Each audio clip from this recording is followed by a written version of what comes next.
30 வருஷமா பண்ண பாவம், மக்களுடைய ஊழல், மக்களுடைய வேர்வை, உழைப்பு எல்லாத்தையும் சுரண்டி சுரண்டி நீங்கள் பெரிய மாவட்ட செயலராக இருந்து கொண்டிருக்கலாம். ஆனால் மக்கள் இந்த 30 வருஷ ஊழலை தூக்கி எறியக்கூடிய 2026க்கு எதிர்கட்சி ஆளுங்கட்சி ஒரு அதிருப்தியில் இருக்கும் பொழுது தமிழக வெற்றி கழகம் தான் ஒரு மாற்றத்தை உருவாக்கும் என்பதை மக்கள் புரிந்து கொண்டார்கள்.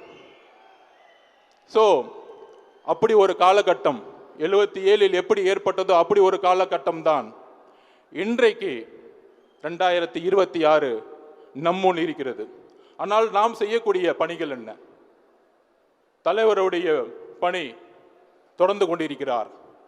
இன்றைக்கு ஒரு இஸ்லாமியர் பாதிக்கப்படும் பொழுது உடனடியாக உச்ச நீதிமன்றத்தை நாடி அதற்கான ஒரு இன்ட்ரீம் ஸ்டேவை உறுதிப்படுத்தி ஒரு மிகப்பெரிய போராட்டத்தால் செய்ய முடியாததை எங்களுடைய தலைவர் செய்திருக்கிறார் இஸ்லாமிய மக்களுக்காக. அதை நாங்கள் உறுதியுடன் சொல்ல தயார்.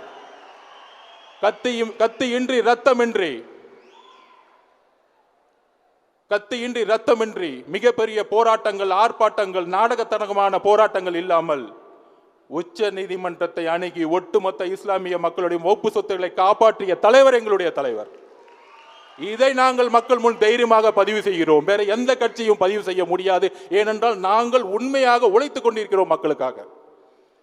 இப்படி ஒவ்வொரு பிரச்சனையும் உண்மையாக தமிழக வெற்றி கழகம் கையில் எடுத்து போராடி எங்களுக்கான போராட்ட காலத்தை நீங்கள் சொல்லி எப்படி போராட்ட காலத்தை உருவாக்கணும்னு தெரியாது.